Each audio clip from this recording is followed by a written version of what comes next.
Okay, are we ready? I know I have your attention for at least 10 minutes before you start dozing off. So, how many of you here have celebrated and reached your golden anniversary? It's 50 years. I know we had a couple here early for Barry. You have 3 more years, okay? So how many of you have already hit the milestone of your silver anniversary? 25. Yeah, 25. So about 5 6 years. Some of you are counting on your fingers or consulting with your spouse. What year do you hit the wall? That's very subjective. Seems to be in a different place for different couples.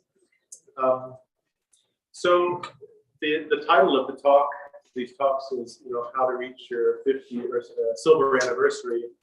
I mean, you can give it a name, you can get any name you want, but I think that it's about how can we as a husband and wife live in such a way that we not only get to that point, but we do it in a way where we're individually growing, and as a couple we're growing. And, every single marriage will have its challenges, every single one. So for those of you who are engaged or maybe been married 1 or 2 or 3 years, just look around the room and you'll see a lot of tested veterans in the arena of marriage. It is a very blessed state, obviously blessed by our Lord, but it's not without challenges. And if we frame it in the following way, it will be very helpful. And that is that marriage has many, many, many opportunities to learn about oneself and thereby to grow, as long as we're simultaneously working on minimizing our defense mechanisms. So this third and last session, titled Back to Us. Oh, actually, no, let me back up. Someone asked me if I would put that prayer up. So I don't know if you want to, this is the prayer I keep referring to. And I'll leave that up here for a few minutes. So obviously the easiest way is to take a picture, or you can do it the old-fashioned way and write it down.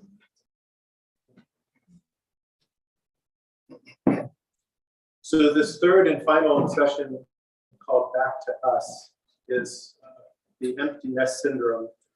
And I titled it Back to Us because when children, the last child leaves the home, you find yourselves back just to being the two of you.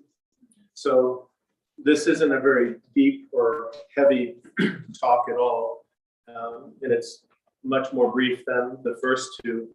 but I want to be able to open it up to some dialogue around this particular topic. But also, then we can include and talk about anything that's been discussed or shared in the first two sessions. The emptiness syndrome refers to the distress and other emotions that parents often experience when their children leave home. As parents, we want our children to grow up and lead independent lives. One professor of mine says that our job is to work ourselves out of the job. However, in my experience, now that I have 4 out of the home, they might as well never have left, because they're still in our lives and there's still a lot going on. However, the experience of letting go is often bittersweet, and it can be really emotionally challenging for some parents. We can feel lonely, sad, even grief when our children leave home, whether they've gone off to live somewhere nearby, or they're off to college, or they found work in another state or something like that. And really, most typically, mothers will suffer more than fathers, feelings of sadness. And it can be more pronounced as a mother's life is really organized around the children's life, meeting the needs of everyday life.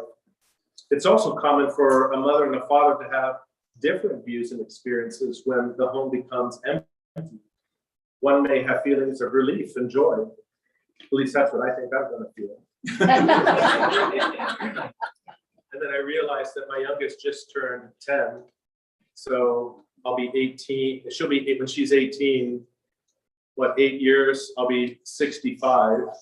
So I think the emptiness and retirement are going to hit probably at the same time. And really, retirement is something like, it's sort of like the emptiness. I mean, you're sort of redefining life for yourself. Or there could be a mixture of all these things, of joy or relief or sadness, loneliness, all of those things. The emptiness is also not a clinical disorder. It's not a diagnosis.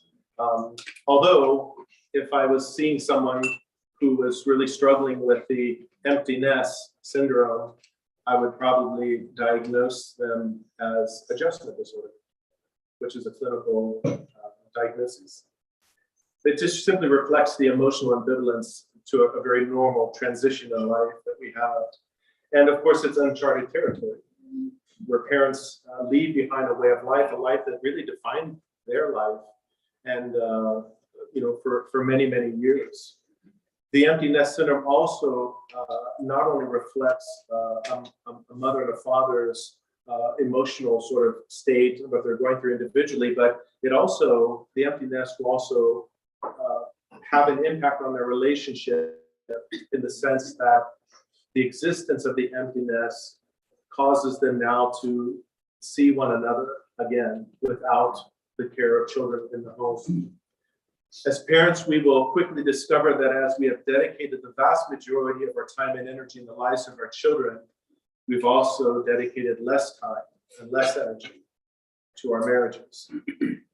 A common report given by couples after the children have left home is that they've drifted apart over the years. So one of the main challenges for couples not having nurtured their marriage throughout the course of the child rearing years is they no longer know really how to interact as a couple. Most of their married lives were spent meeting the needs and caring for the children. Most of the activities, even life itself, revolved around the children, and for many years, especially if you had many children. Things such as birthday parties and sports involvement and school projects and all these sort of things, even spending time with our children when they're going through emotional problems or mental health issues or relationship issues. I mean, all of this takes a lot of time and energy and emotional responses from the parents. And so when all of that is being poured out to the children, there's very little left in the tank for a husband and wife to give to one another. Now that the home is empty, couples often find themselves asking, what now? What do we do? And I feel it's helpful to understand that a family is a system, right? Each of the members develops a role, they find a spot in the system. So if you look at the classic model of a mobile that hangs over a crib, you have these strings and these different parts, and a system is such that when one part of them moves, it sets everything else in motion. There's nothing that ever sort of happens in isolation. So in a family system, you can look at your children and see that they're all different in some way. And some may be very compliant and easygoing, others may be more rebellious. They have all these sort of different personalities, and they sort of take on a role that sort of plugs into the family system as a whole. And we know that when two people get married, they've already had to make adjustments, right? When you get married, you have to start making adjustments. Where you've been single, now you're yoked to this other person who is different. So that dyad also has to figure itself out. And so for some couples, it can be very easy and seamless, but for others, it can be a real struggle. And then when a couple decides to have children, and children become part of that dyad, creating now the family system, what do you think happens to the couple? Where they've sort of learned to sort of establish an equilibrium between the two of them, then you add another one, it's going to throw that equilibrium off, right? And it's now starting to move, and it's trying to find a way to adjust again. I think it was Dr. John Gottman wrote a book called Bringing Baby Home. There was another book called, and then there were three, but it really talks about when a child is introduced to the system, how it starts to impact that, okay? I guess what I'd like to do is I'd like to ask you if anybody would be willing to share what it was like when you brought your first child home and those first few years. What was that like in terms of your home environment, in terms of your marriage relationship? What was sort of happening within your own system, if anybody wanted to share with that? I'm looking for the courageous. Yeah. Yes. When my wife, Mary, and I got married, we became a blended family immediately, and had two boys from a previous marriage, and we got pregnant right away after we got married. And so a little over 9 months later, we had our first child together. And how old were the two that from your previous marriage? 8 and 12. 8 and okay. Yeah, 8 and 12. Right. Okay. And so, I'm going to trust what she says. Yes, yes. The woman knows. Very, very wise. Just turn it if it wasn't, honey, and then Get very wise. we'll have to guess. I need to learn that too. Long story very short, it created a lot of problems for us in our marriage initially because I had been married for 15 years prior. My wife had not been married. And so for me, it was normal and natural to have a family. For her, it was all brand new. And her becoming a stepmom immediately put a lot of stress on our marriage because I was responsible to continue the relationship with the boys. And I was also responsible to make my new wife, number one.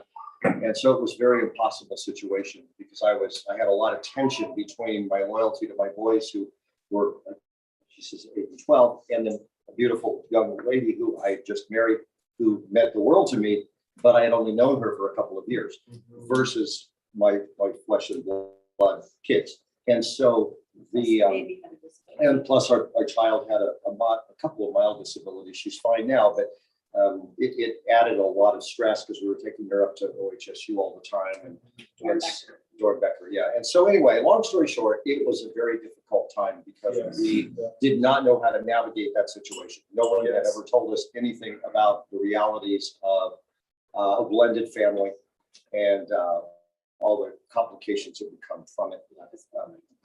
Love is blind, yes. But the good news is we battled through it and we're still together, and we just celebrated 25 years ago. So and that's we since have become Orthodox, both of us, and so that has changed us tremendously, changed our life tremendously. Thank you for sharing. That's a beautiful illustration of how two systems coming together and what that creates all of a sudden. Very, very challenging. Yeah. Does anybody else want to share? Yeah, sir. Your analogy of the mobiles, apropos, to me, it was like we had our child, but before that, we spent most of our time learning how to balance. And so like a teeter-totter, balancing and equally and creating a balance. And then with a child, it's almost like now you have an extra point, and you both are trying to balance. Now it's like instead of just fulcrum and you're going in 2 dimensions, now you have a 3rd dimension. Now you have to shift the balance to maybe everything like that. Yes. Yeah. Yeah. Balance, You're preaching to the choir, buddy. But there were just 2 of us who were dealing with things that came up, the things that come up when you enter a relationship with somebody. You start to think you've got to kind of figure out your story, right? You kind of know how you're supposed to fit. All of a sudden, you're baby on this other stuff. And there's no time to deal with it because you have this baby who needs everything. But maybe you get pregnant 9 months later. Yeah, those are, I mean, perfect examples of a system. And when you add something, I was explaining it to someone a while back that, when you have a chemical mixture and you're starting to add these different compounds, there's a reaction, right? And eventually it finds sort of this equilibrium, this homeostasis, it kind of settles. So it's calm. But the minute you add something else, it disturbs it, right? And it starts reacting and stuff. And so that's really sort of what a system is like when you're talking about family. And so when a child is brought into the home, it perturbs the system. It perturbs the system that the couple had established, like what you're describing, as they work through their adjustments, okay?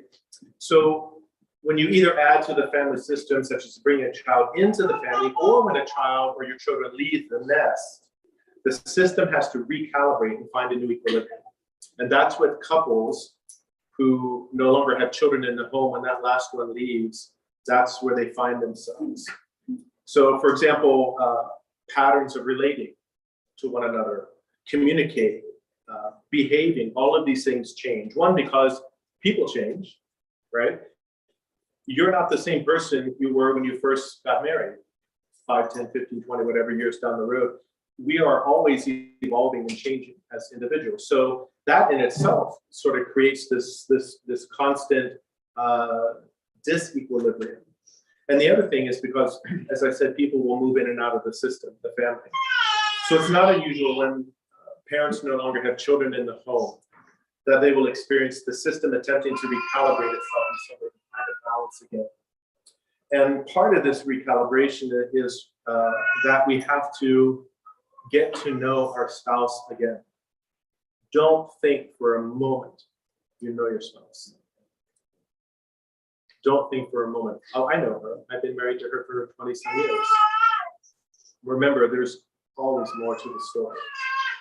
And how we have developed individually within a system over the years with the addition and the interactions of the children in our lives, it has changed and affected our relationship to one another. And we have changed. So the girl or the boy that you married when you got married, now the man or the woman, even though you've been with them all these years and involved in life, doing life, these changes have taken place, and they're not perceptible because we're with somebody for so long. Like, I can't see my children growing before my eyes. But when I come back to St. John 4 years later, and the kids that I saw that were up to my waist are now above my head, that's very obvious, right? And so it's the same thing in marriage. It's not what we don't already know, the things about each other as husbands and wives, but we can agree that as individuals, we're not the same person. And so this is an opportunity to really start to get to know the other in a new way. And these are just some things to consider as you sort of approach, or if you're getting ready. How many of you are close to the empty nest? 1, 2, 3. Okay, so we have a handful here. So one of the things, and for those of you who aren't close yet, just store this away maybe in your files. I think it's helpful to talk about our parenting years together. I think it's important for husband and wives to talk about the experience of parenting when the kids were in the home, and now we've reached this point. Talk about, what are some of the things that you felt you did well? What are some of the things that were really challenging? What are some of the things maybe where you felt you dropped the ball? And then maybe see that despite that, everything was okay. It's just about processing. It's talking about it. It's important to acknowledge what the other one has done. I deal with a lot of guilt because I'm absent so much from my family. It's been the case since day one as a priest, and then being a therapist, and then traveling and all these sort of things. I'm not physically in the lives of my children a lot. And so that is something that I always will struggle with. And I can never go back and change it. And it's really hard to change it, even though I have made changes to be more there. But it's just sort of the life, that I have. And someone had asked me a little bit ago, knowing that that's sort of what life is for me, what do I do? And I said, I try to make the most of every opportunity that I'm willing to connect. It has to be, the focus has to be on the quality and not the quantity. Share as a mother and father what you're able to achieve together, not just individually. And I think it's also very important to express gratitude towards one another, and especially to God, for what you were able to do in the raising of your children. And again, despite our own flaws and inadequacies and failures and mess ups and all of that God has always been the father of our children. And he has preserved them in so many ways, and has healed them and helped them in so many ways, despite us or even outside of us. And that for those of you who have children, I want to stress that too. It's very, very important. And this is just a lived experience for my wife and I. That there are times when you're not going to be able to reach your kid. You're not going to be able to get through to them. You're not going to be able to connect. And it can be very frustrating, and you can, see it as your fault, or blame it on them because that's the way they are, or whatever. But something that Presbyter and I have talked about, and what we do, is knowing that we're not always going to be the one to guide or help or direct, or be the one to hear what's going on in our children's life. That God will always send a faithful servant into their life. Always. And it could be a priest, it could be another family, it could be a friend. And both she and I bear witness to the fact, despite our upbringings and the family systems that we grew up in, and we've done this. We've actually gone back and named the people in our respective lives who God sent to help us and be there with us. For her, it was a guidance counselor in our high school. That's one person. For me, my godmother one, which was very hierokrefios, there's this Greek word in the Pavlatos service. It means like in a hidden manner. That's how she sort of operated. She was a very, very faithful nice woman, but I was always feeling like these things coming up, this grace, and she would slip me little things, like something on the father of the church when I was little. And for a young boy, I'm like, I don't care about that. We're going to be playing baseball. That was the only thing that matters. But she was always slipping me these beautiful things. But the one person who God sent in my life who had a profound impact on me, and I would say really brought me to Christ in a tangible way. I was 18 years old. I was a student at a community college in Dayton, Ohio. I was taking a communication class. It was the first day we sat in a circle. Everybody had to introduce themselves. And there was one woman there who was in her late 40s, an African American.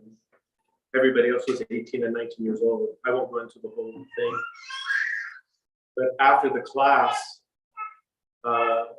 she stood up, and kids were grabbing their bags and walking out, and she came right at me and got like this close to my face. And she said, "Do you know who Jesus Christ is?" I go, "Yeah. I go to church." She goes, "Do you know though that he has something for you?"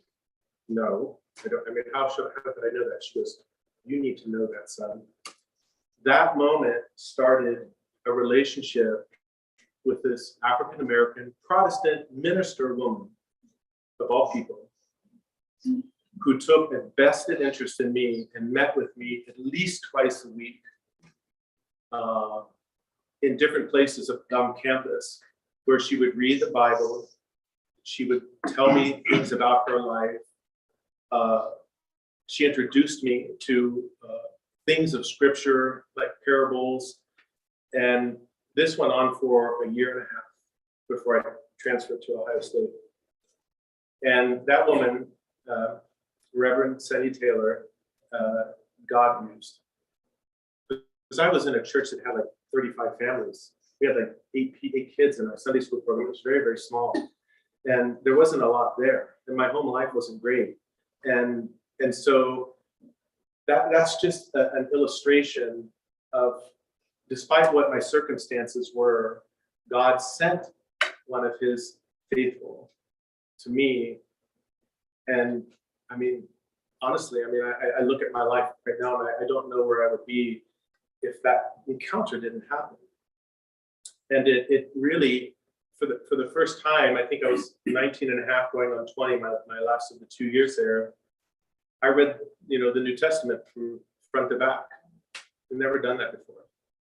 I would just sit in my bed, as a teenager, and I was just reading. So it really inspired something in me. And so I really thank God for her. And so the reason I'm sharing that again is because we have to know that we're not the only ones that are going to be that part of our children's life who are going to make a profound difference. It could be someone we don't even know. It could be a counselor. It could be a professor. It could be a coach. I mean, you just never know. But as long as we're praying, Lord, bless, protect my children and guide them. Use me as a parent in any and every way possible to help them, to feed them, to guide them, to nurture them. And anyone else you see fit to bring them to you. Very, very important. You just never know. And so we have to know that we're not all alone. We're not isolated in the parenting years. If you're worried about the future together as husband and wife with the empty nest, be honest about what their leaving means to you, and share what's going on inside of you. This won't be a one-time conversation. It's not a kind of a one and done thing, because there's been so much connection built up over the years. There's not just sort of like this clean break and everything goes to some sort of normal status. You're going to remember birthdays, milestones, achievements. All of these things will come up annually, and it's going to impact you. This time of transition, though, can be a really wonderful, wonderful opportunity for couples to reconnect any lost ground. And there is lost ground in terms of nurturing the marriage.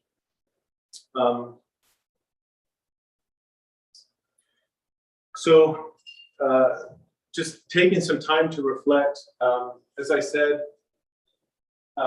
this is sort of a summary. Talk about your parenting years, what you believe done well, acknowledge the other, express gratitude, and also recognize God. Be honest about what leaving means, the milestones, etc. And then there's some other questions I think that are important. How does each partner see the next 3 years? This is now sort of thinking about the vision of what's to come. Because we do this when we first get married, right? We talk about like what we want to do, what are our dreams? And dreams are sort of associated with what our vision is long term, and how many kids, where do you want to live, what do you want to kind of work do you want to do, how do you envision life and all that. Now that they're gone, you have to revisit that. What kind of life do you want to live? And whatever that is, you really want to try to support one another. You may want to get involved in something that you haven't been able to get involved in. Maybe you wanted to be more involved in church or the ministries but you weren't able to do that as much. Or maybe you did some of it, but you'd really like to dedicate more time.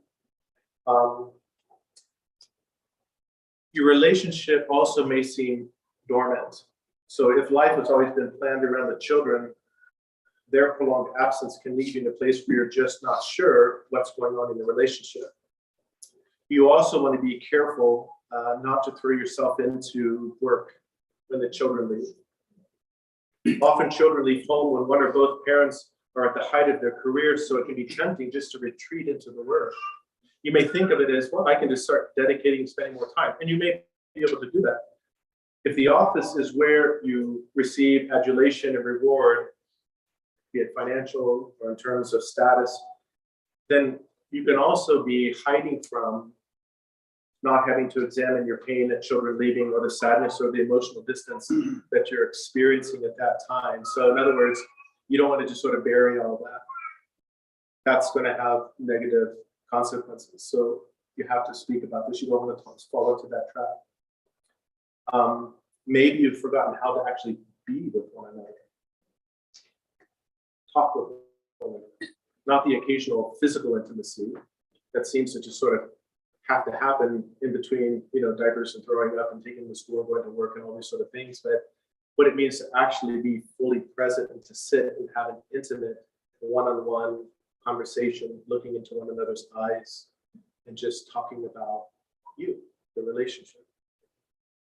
Because some conversations go unsaid between couples for a long time. Things can be put off for a long time. And it can be difficult to broach some of these topics when there's been so many years of silence. Some couples even fear starting a conversation because they don't want to risk any further pain or rejections.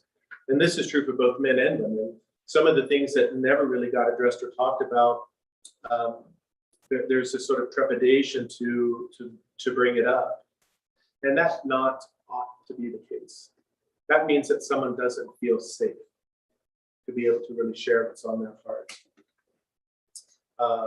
If an attempt to talk is met with a curt, I don't know, or there's nothing to discuss, there's nothing to talk about, we've talked about this before, right? Then there's definitely something that's buried there. It obviously needs to be talked about, but there's avoidance on one part of the person's part. It's important to learn how to talk about difficult subjects rather than dropping clues or expecting your spouse to read your mind. That's something that came up in my marriage, where I felt that my wife should know what I was thinking or what I was feeling or what it is that I wanted. She should know that. I mean, after all, we've been together for so many years. And by her not responding, created a sense of rejection in me, which activated my trauma response, where then I became bitter and angry and resentful, which then she felt, and then she withdrew more, and I resented more, and she withdrew more, and I resented more. You see how that, we refer to this as reciprocating causation. Family systems doesn't follow the teaching of cause and effect. A causes B. Because you said that, I feel this way. Systems theory talks about mutual causation, where A influences B, which in turn influences A, which then further influences B. It kind of works like this infinity loop. Okay, so that the example I gave you is something like that. If you want kindness and understanding in your relationship, then you have to give it. If you want love, you have to give it. I think we can fall into this place where we want it, but maybe because we're hurt or because we've had certain experiences, we don't feel that it's up to us or it's on us to give, to love. And if you think about it, Christ never said, love those who show and prove that they really love you. It's quite the opposite, right? A relationship is about being able to hold each other physically, mentally, and emotionally. And we do this by communicating. And it's a continuous effort. And as you've probably heard, 90% of effective communication is listening to the other person.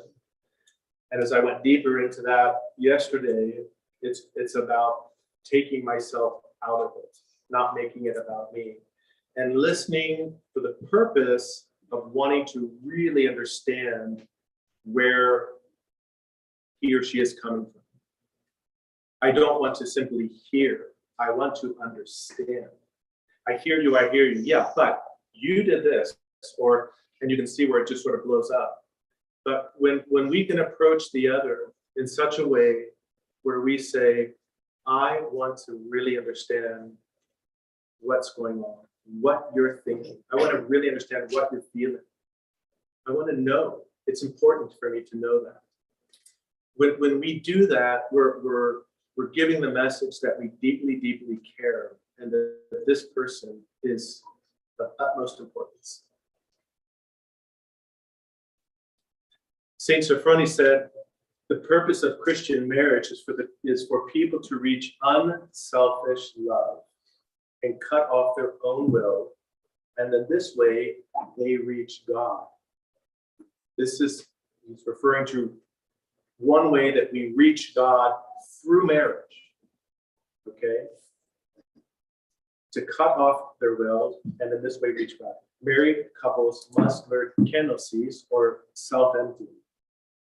They must give way to one another. Then they learn to accept another's existence into their own existence. Talk about oneness.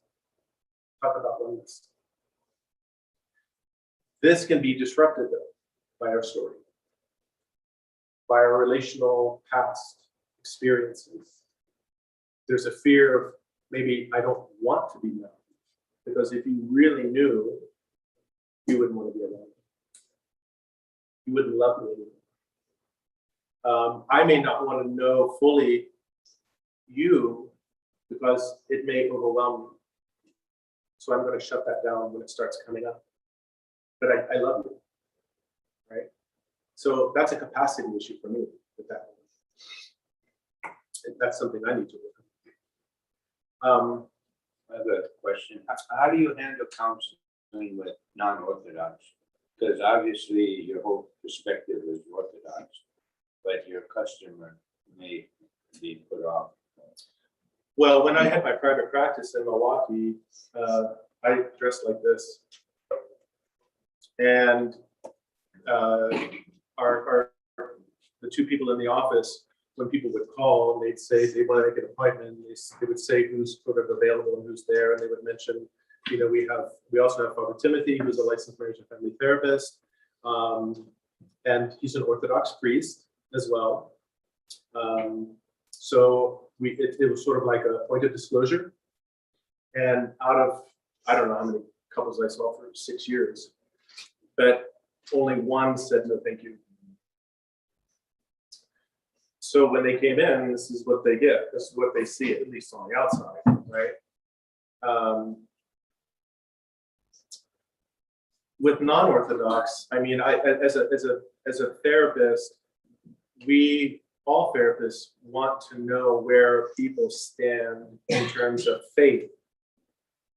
Okay, and for some people, they may be atheists, you know, or they may be a different some other denomination or whatever.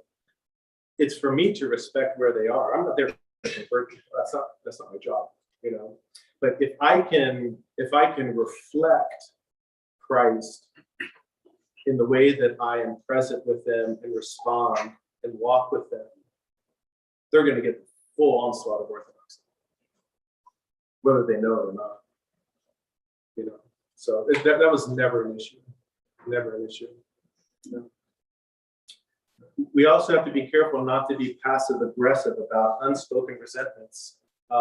There could be things that have happened that never were resolved, and they're still sort of settled inside of us, and so forth. And old unspoken hurts always prevent us from connecting because they manifest themselves in anger and indifference and passive aggressiveness and things like that. This is when we are now being controlled by something that we honestly can let go of. and work through in order to remove that obstacle so that we can have that connection. We can silently condemn and punish ourselves without giving them a chance to explain things. We're not willing to be fully present. We've already made up our mind. We've made our judgment. It's been, judge and juror and executor. It's all happened. It's done. It's over. And so, but it's just not right. There's something not there. That connection isn't there. Your aim isn't to win an argument. It's to reduce the disconnection. If anybody wins in an argument, you both lose. You both lose. Don't walk away thinking, got that one. She could not argue with that. How do you think she feels? Great. Honey, I'm so proud of you. You defeated me again. This is amazing. You're so good at this. I don't even know why I try anymore. It's not about that. But we get that. We get that way, right? I'm going to press my point. I'm going to tell you this is it. And, there's nothing to be gained in that, ever.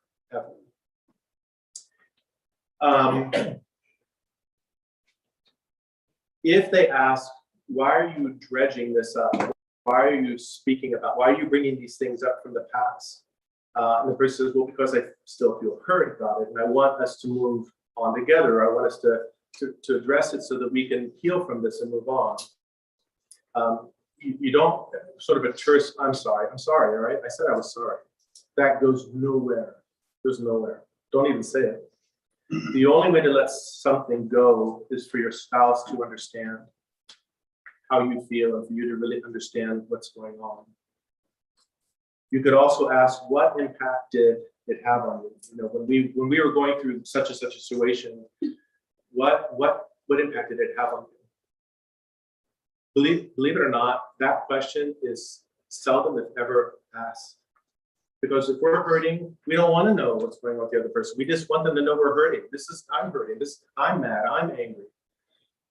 But to put ourselves aside again and to step forward and say, I want to know what impact that had. What I said or what I did or whatever, how it impacted you. And I'm not even saying I'm sorry. I just want that. I want to know because it's important to me.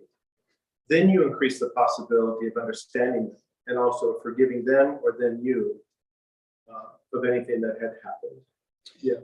Can you go back and address the issue of capacity? You mentioned that these things that you're bringing out are wonderful, but I caught what you said a minute ago about capacity, and for me, some of this would require more capacity than what I may have to go back and really unpack all of these things that I thought maybe had been here before, but maybe not. Right. Are there any tools you can recommend to give ourselves the grace or have Greater capacity? yes, God give us the grace to have greater capacity to listen and make ourselves vulnerable again to criticism or the reality that I really failed my spouse here and having to deal with that all over again. Yeah. So I'll give you an example. Remember I told you the story last night about my dad and when I started learning about him as a young boy and what his life was like and how he was formed and shaped. And as a kid, I was growing up and I didn't have with him what I think a young man should have in terms of connection with their father. And I was upset and angry about that and didn't like it when you heard the story. When I heard my grandmother talking to me about his life and stuff, then I realized he didn't have the capacity. So I was expecting something from him that he didn't have. And this stuff happens all the time. We talk about it as far as expectations.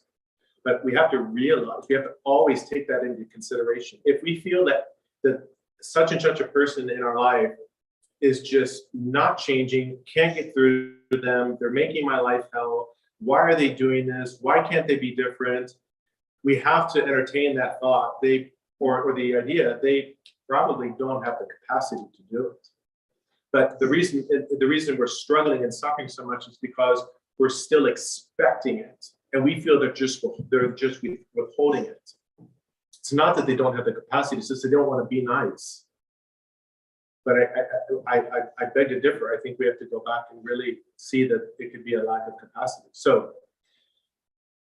lack of capacity comes from a couple things, and they can be related too. One is that if I grow up in a home and I'm not experiencing healthy relationships, communication, forgiveness, understanding,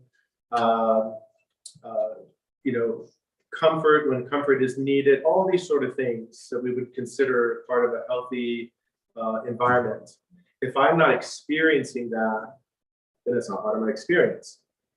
So I don't have that experience to know what, not only what it looks like, sounds like, but what it feels like.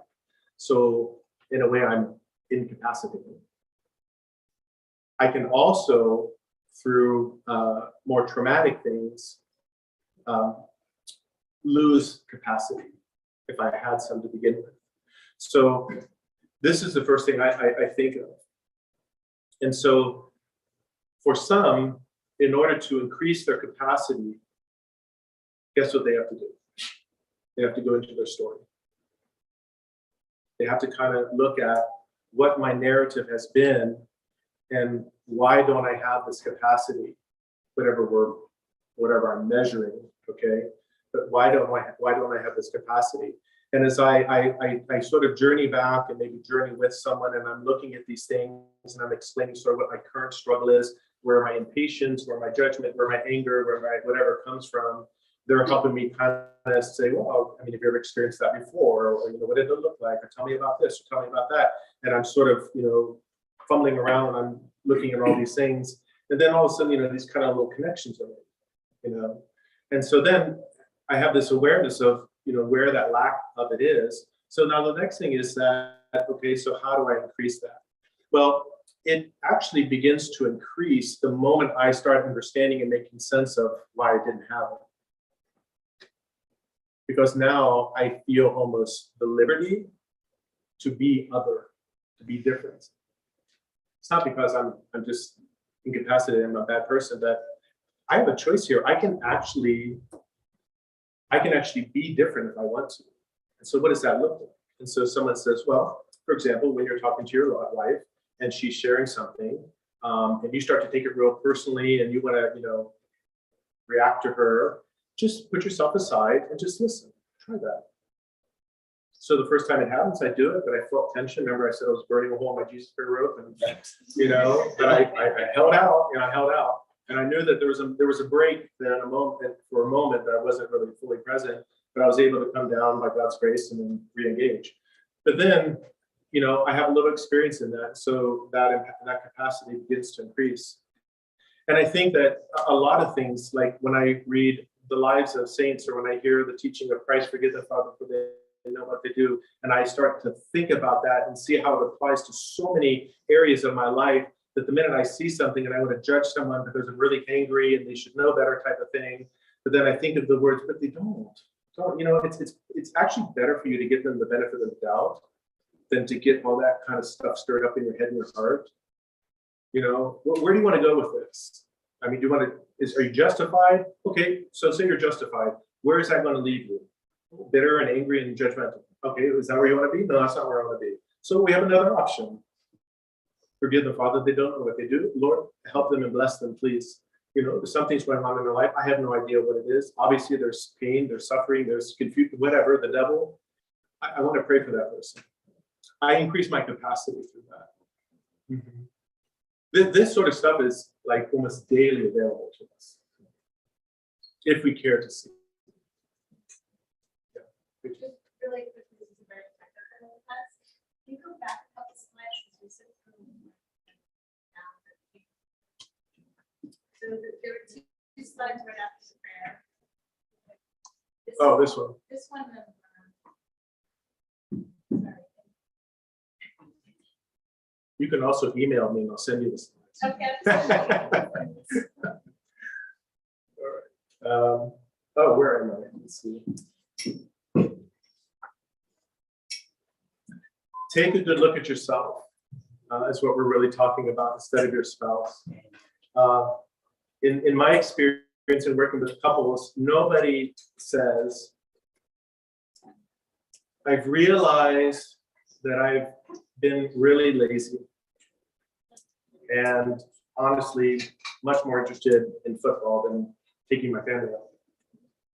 I've never heard anybody say that. Right? Very, very transparent, vulnerable, stating the fact. What I typically hear is, you know what? Nothing pleases me. There's nothing I can do. Nothing pleases me.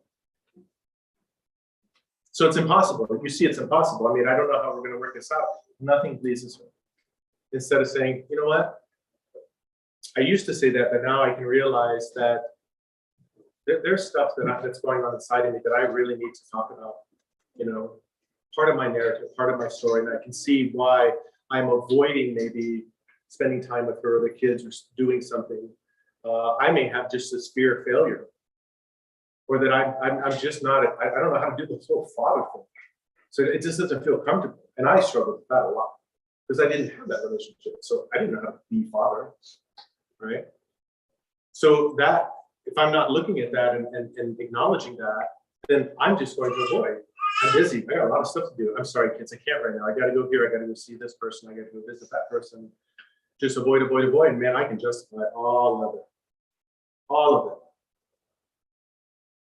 But in reality, I'm avoiding because I'm afraid of not being good enough. I'm going to disappoint them. That's my issue. That's not my kids' issue. Self-reflection on both sides is always very, very crucial. 6 months of effort at the start of a relationship will not fuel it for 20 years.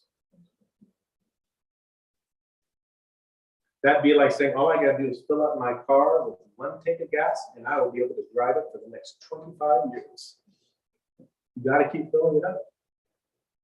Keeps running out of gas. Okay, some tips to reconnect. Your marriage relationship will be a balance of togetherness and separateness. You don't want, those are extremes, but you want to find something in the middle. You'll each have to pursue your own particular interests, hobbies, activities, know what these are, encourage and support them in one another. Find the balance though. This will make your relationship stronger. You may not even know something that your husband or wife has been interested in for a long time. They may have never said anything. And it seems like to you it's coming out of the blue, but it's something they've been thinking about for a long time. Of course, he'll say, well, you never asked, right? So it's your fault. Time together. Nothing is more important. Let's see some typos in here. Than time together. Leisure time, vacations, weekly date night, morning coffee together. Take turns surprising one another with what you'll do during the evening, that day. Keep that time sacred. It really is, and I think I say this in another slide, but I'll say it now. It really is. I mean, I'm at a place now in my life, being married 27 years, and having the amount of kids that we have, and still some at home. I can't wait for the empty nest. It cannot come fast enough. And I tell my kids that are 19 and 18 that are in my home, go. Find a job, live with your sister, just go. I love you, go. Just 2 more out the door. And now I'm saying, okay, I'm down to 4. This is great.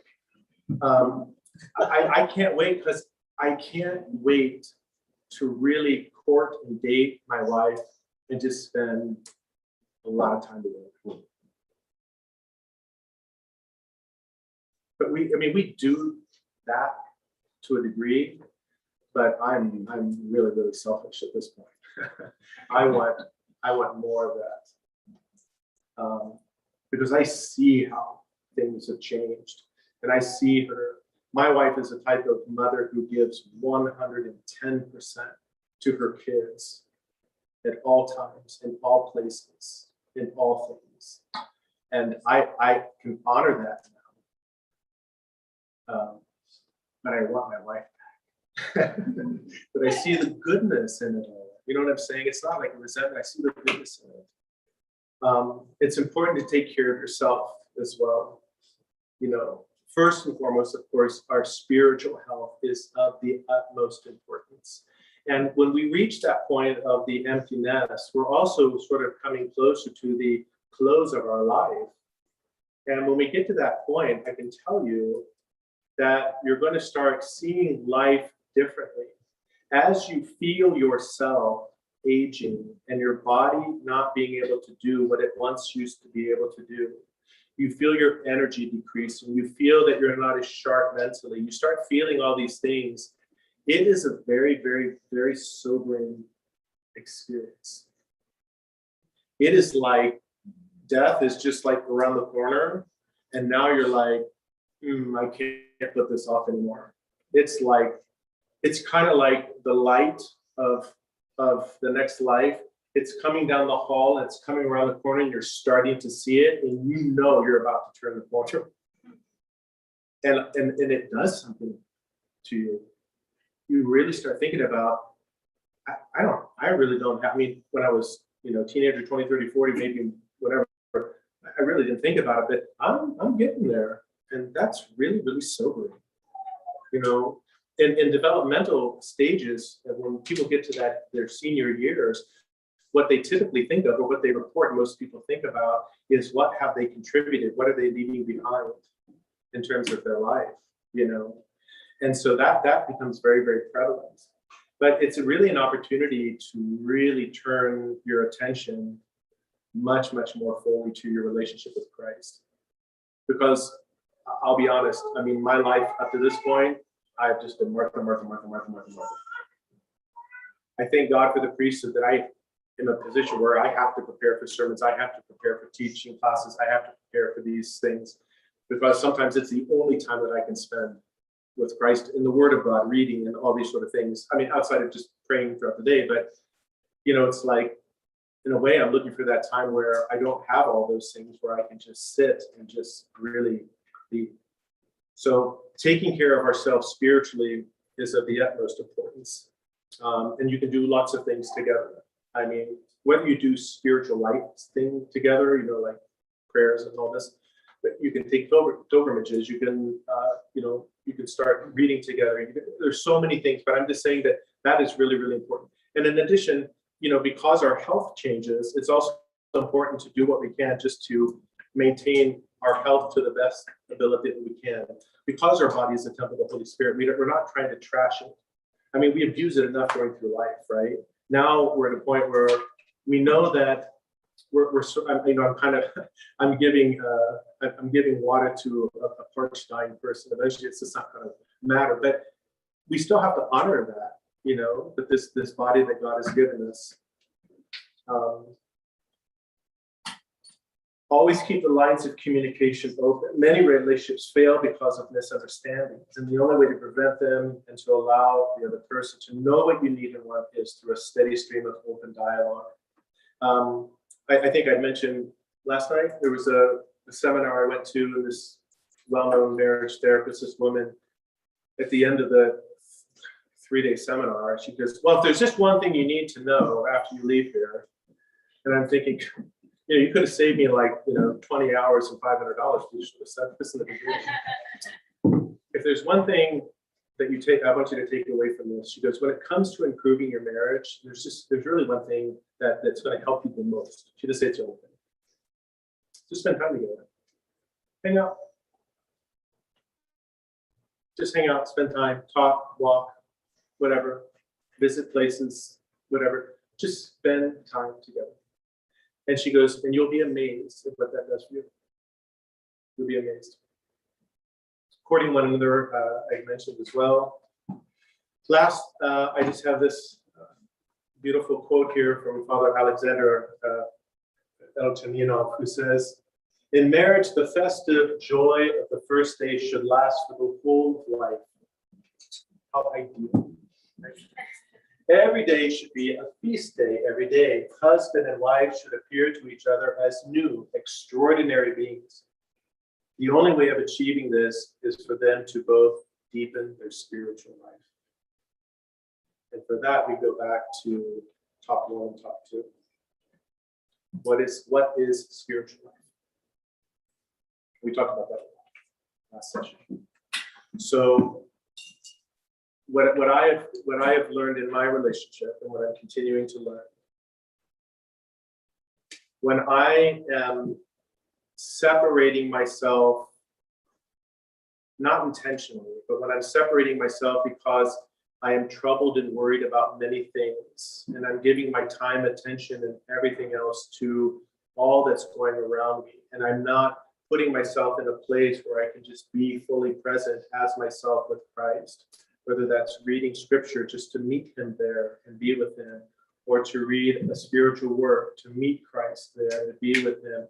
Whenever I'm not doing that, I am at a tremendous disadvantage in my life with my wife and my children and everybody.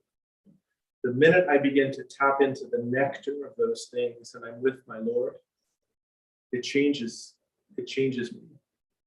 And then I have this capacity. Because of my proximity to Christ, I have the capacity now to be with in ways I can't be, and to be fully present and fully connected in ways that I can't do on my own when I have a disconnect. So there are a lot of self-help books out there on marriage. There's a lot of techniques you can read about. There's all these sort of things. But what it boils down to is knowing my story, learning and understanding how I've come to sort of be the way I am, function the way I function, think the way I think about myself and all that. See that that is not truly me. It is a perception, a false identity of me, but I've always believed to be truly me. Being able to be liberated from that and to see that who I am is the man in the ditch who Christ came and laid everything at my feet for me out of his love for me. And then to be able to tap into that, make myself, unveil myself, uncover myself, to expose and be in all my wretchedness, to be actually loved in all of that. Then having a much clearer perspective of who I am, I can now be who Christ wants me to be in all relationships that I have.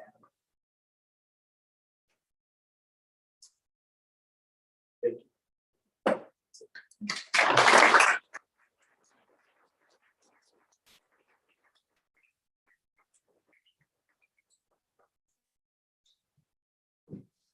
This time, It is. just as a reminder, when your hand goes up, you gotta give enough time for the old man to get the microphone to you. And then it's a trumpet, not an ice cream cone. Meaning, Don't talk like an ice cream cone, talk like a trumpet. we'll see. I didn't know what that analogy was, but that's okay. And there is more coffee available. Okay. First one. Anybody who raises their hand. Okay, come on. It's 3:48. What do we have until? Whenever? Okay.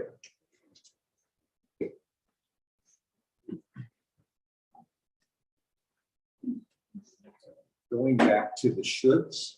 Trumpet. Going back to the shoulds. You'll be able to really hear yourself when you talk straight into it. I was in broadcasting for 25 years and I still can't hold a mic. It's straight this way. There you go. Okay. There we go.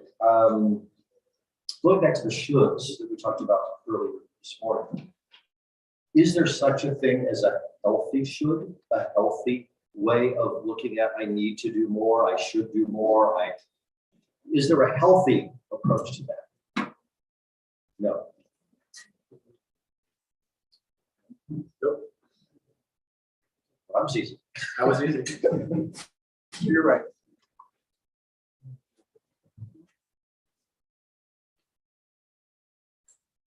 John, back there too, if you're close to Jimmy. One of the questions that came up in the first session was basically a question about practically how to start doing the archaeology and exploration of our narratives. I'm wondering whether we might ask you for a list of questions, maybe that you might email. Just I thought I had just a we might ask of each other as spouses. Just sort of a roadmap. I mean, it's a little bit like asking you for counseling, but what might you suggest to a book? Say, oh, well, here are some practical questions you should begin with. I don't know if that's asking. Yeah, well, I mean, I would love to be able to take your questions and all that, but I can tell you that honestly, my time would not permit it. I just, I wouldn't, with everything going on, and I don't even have the time. People are waiting sometimes 2 to 3 weeks to hear back from me, so I wouldn't want to do that to you as well. It's just like, it's hard right now. So going back to what I talked about, I think the very first thing that we need to do is that we have to notice in the moment what we're feeling, you know, and that's just a real self-awareness. So if I'm having a discussion and typically I haven't really trained myself or even thought about noticing what's happening to me physiologically when I'm triggered, right? I know that I don't even know I'm triggered. I'm just feeling different. And because of that, then I react. So the very first step is just to start becoming aware of when we are triggered. And when that happens, then I'm also then asking the question, okay, what was it that triggered me? And so I have to think about that. And I may be able to do it in the moment, or just depending on the circumstance, or I may have to sort of revisit it. But was it a word? Was it a tone? Was it a nonverbal communication? Was it a turning away? Was it a, you know, like the thing with Oprah and Brene Brown? She's like, well, you know, whatever. And she goes, and that meant to me that, you know, but whatever it is, it's important to identify that. So I'm noticing, I'm connecting with what it was that most likely triggered me. And then the third thing is, where's that coming from? Why did that trigger me? Where in my history, in my narrative, what is that sort of tapping into? Because that's the moment where the past comes pouring into the present moment. And then I have this fight or flight reaction because now my life is completely in danger and I have to defend myself or I have to flee. So that's sort of the sequence. And we can do some work on that by ourselves, you know. Beyond that, it's good to be with someone else who can objectively sit with us and sort of process it with us, because they're going to be able to ask some questions to help us in the excavation process, you know, move some things out of the way, peel back some layers, ask a question, you know. Sometimes it's hard for us to come up with sort of those questions that would help us, but it's possible. I find some people who write about this, the succession of things, when they're writing about it, it helps them to get it on paper, and then they can sit back and revisit it and things like that. But for me, I mean, mostly it came from the time that I'd been in counseling, because I was super intentional, you know, wanting to know more about how I came to think and feel the way that I did and do think and feel, and how that impacts my relationships. That was a personal interest of mine, because I knew how it was affecting me. I knew how it was affecting me personally, and how it was affecting me in moving forward in anything in life, not just relationships, but anything. And it was just amazing how it was like this net that just was cast over all of life and prevented me from doing a lot of things too. So that's sort of the three-step sequence. And so if you want to really dive into that, then you have to find someone to do that with. Yeah, very. Trumpet. Or this way. Hold it Hold it this way. straight up. Well, There you go. you talked about getting old and seeing that light. I gotta put sunglasses on now. That light's close. This all happened in February.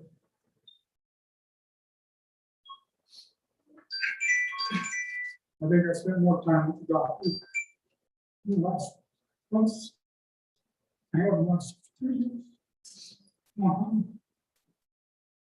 I felt that it's a struggle. I learned. Big doctor, strength, and office.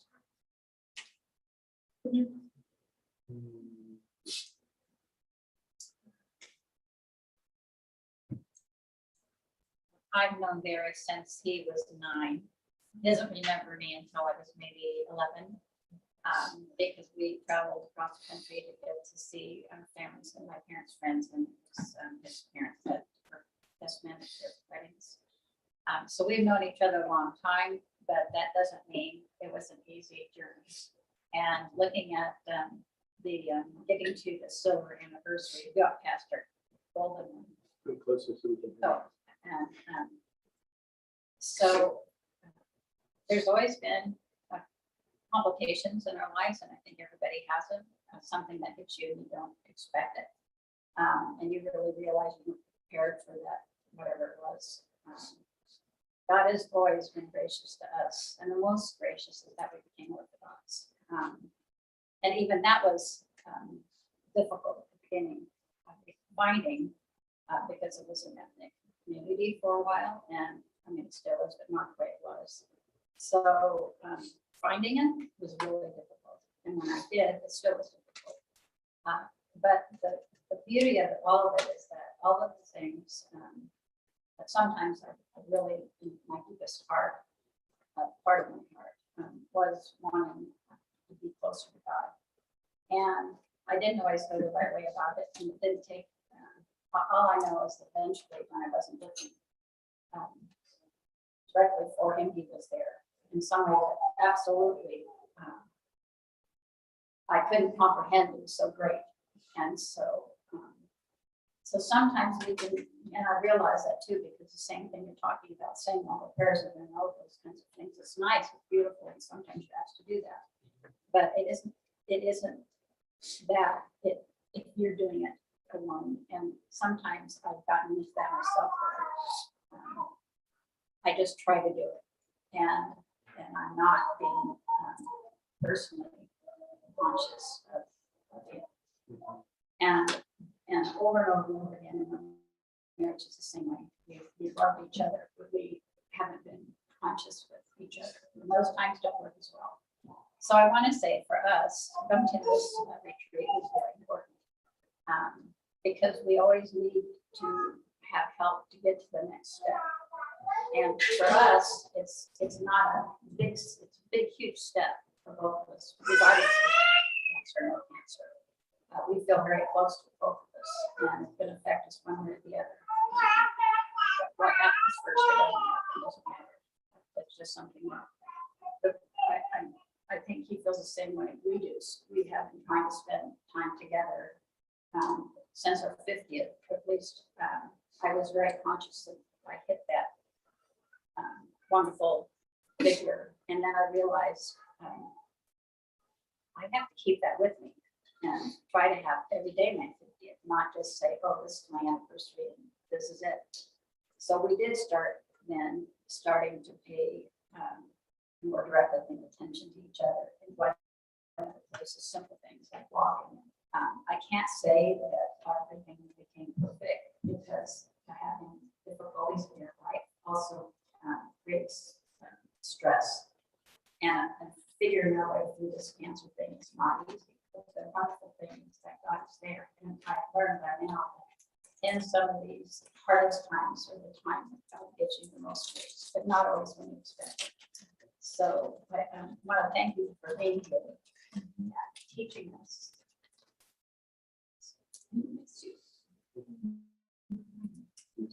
Thank you. Barry, thank you for sharing literally from the depth of your heart. May we all be able to speak to God from that depth, because not what you shared, but how you shared it. That's how we are to be before Christ. It's just, it comes out of that place in our heart, and that it's like a gift right now that God's given us, not only to hear your truth, but the way that you shared it is the way that we are to stand in prayer to Christ, fully vulnerable, fully our nothingness, but knowing that He's our only hope, He's our everything, just as we are His everything. And you know, it'd be my desire and my most earnest prayer that all of us who have been married 50 years or less, that we will take from where you are right now in your own marriage and what you're feeling, what you're realizing, and the urgency of time together, and recognizing how this moment in your juncture in life has become so powerful in your recognition and love for one another. Some mourning and maybe in grief of what it could have been but wasn't, but now how it is everything, that all of us will take that and say, Lord, that's what I want. I want to live my life with my spouse right now from that place. That doesn't mean the struggles will go away, but boy, it'll change our lives, and that God's given you this gift at this moment in time, really through the illness in a way. It's a very powerful and beautiful thing. That you have this to give. And if it would be okay with you all, it made me think of something that I think is very apropos that I could share with you, to read something briefly. Are you okay with that? Let me see if I have it here.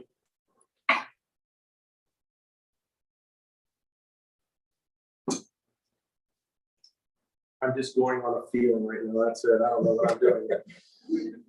I've never had those. Hopefully, I'm sure he does, but I don't know what it doesn't know.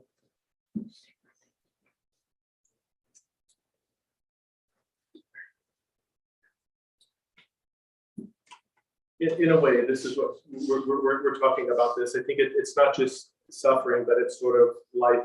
It's about life, right? Why does suffering befall us? One of the most perplexing questions that face us is that of why God might permit us to suffer in certain ways or circumstances. Indeed, a substantial portion of the grief and despair that is often associated with suffering comes not from the actual elements of the suffering itself, physical pain or of the body or the mind or certain illnesses, but from the question that arises in our soul when the suffering becomes acute. Why, O Lord, are you letting this happen to me?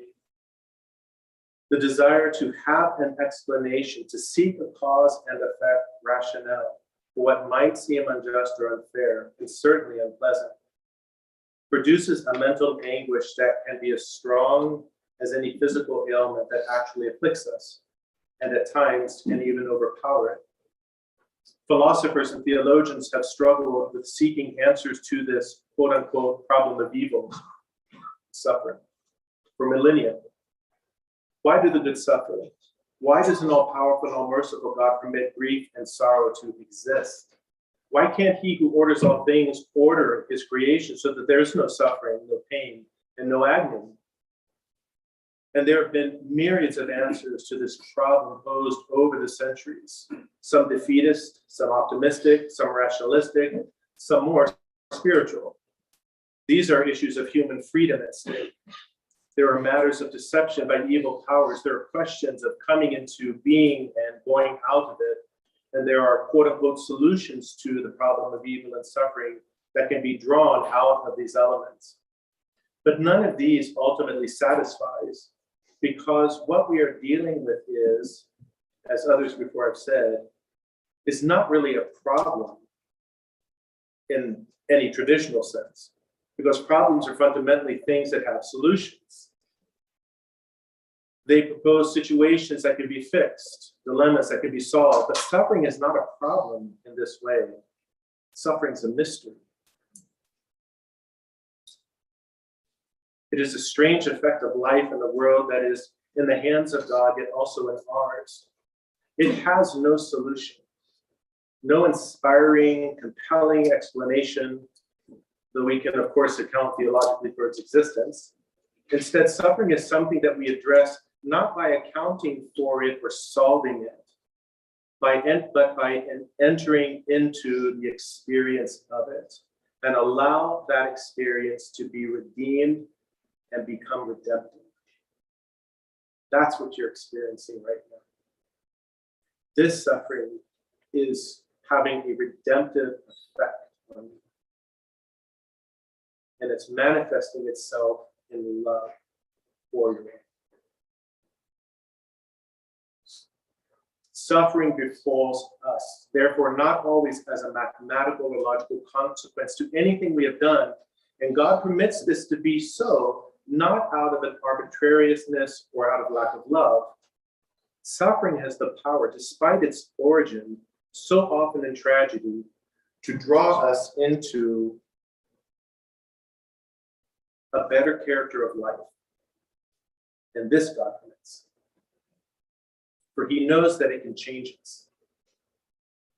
If Christ is truly the cornerstone of our life, then we are given strength and stability in the very circumstances that might otherwise overwhelm us. That which might grind us to powder instead becomes that by which we are built up into something greater. That's for you. It's for all of us. So,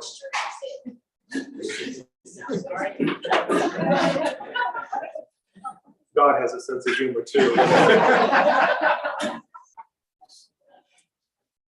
But it's a beautiful thing. It's a beautiful thing. So it's so interesting when we talk about God and his love and mercy for us, you know, it just blows my mind. I mean, what was it? Wednesday night I was packing and I was thinking about what I need to bring. And, you know, I figured I wouldn't have a lot of time to read or something. So I brought a couple of books that one I about halfway through, the other one was kind of small. And I'm like, that's, you know, it's like an hors d'oeuvre. Maybe I can get through something. So, you know, yeah, I had the session last night. I went home. I was, you know, chatting it up until, I don't know, was it midnight? Close to midnight or something? 11, yeah, something like that. I had kind of a hard time falling asleep. I think everything was just, you know, still revving up. So I couldn't sleep, so I pulled over this, this little book I had, just opened it up, and I opened it up just randomly, and that's exactly where I went. And I'm like, you know, I don't know, maybe honestly, I'm 100% honest, God knows. I'm like, you know, maybe in one of the talks or something will come up about like suffering or something like this. It's because, you know, it's a retreat, right? There has to be suffering. And I thought, you know, maybe I don't know, I'll just bring it and I'll put it in my book bag. And at the end of session 3, at the end of our time, you want to speak.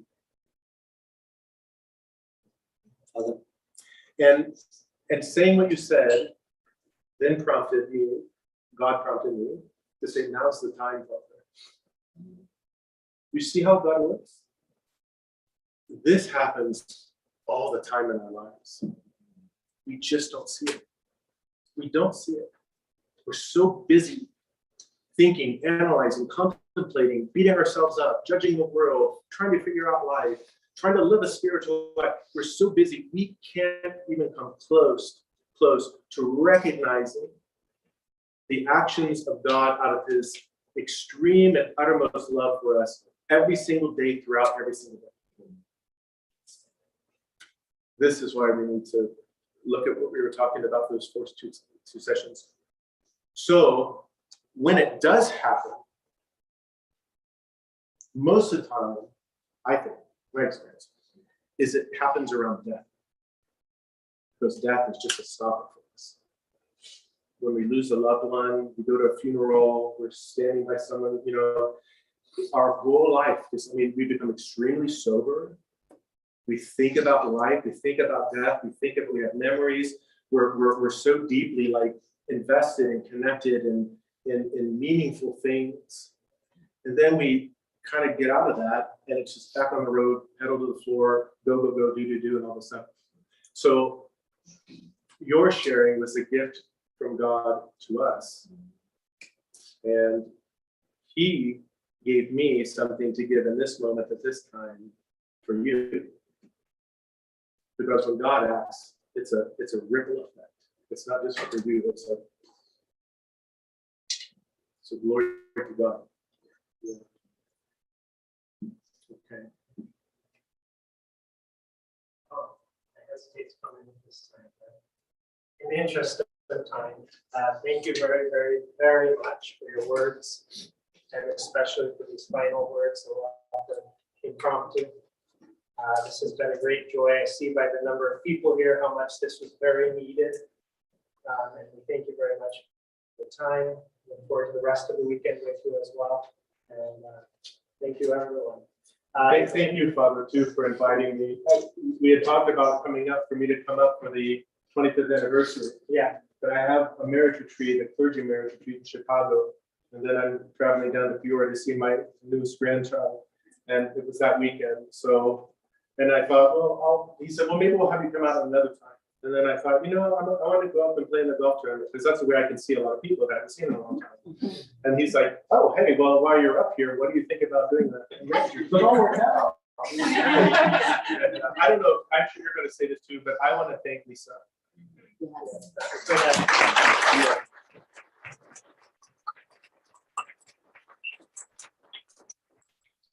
And John and everybody who helped and supported them in making this this weekend a beautiful reception of philoxenia, hospitality, and love, and for all that you pour into this bride of Christ here at St. John's. Thank you.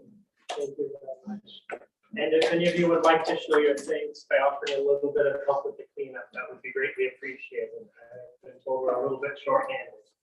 Thank you very much, and God bless you all. Father, if you would offer a prayer. In the name of the Father, of the Son, and of the Holy Spirit, Christ our God, we thank you for our lives. We thank you for all the experiences we have had throughout our lives, as painful as some of them may have been. We thank you also for the joyous times where your love has been tangible, where you have guided and directed us, even unknowing to us.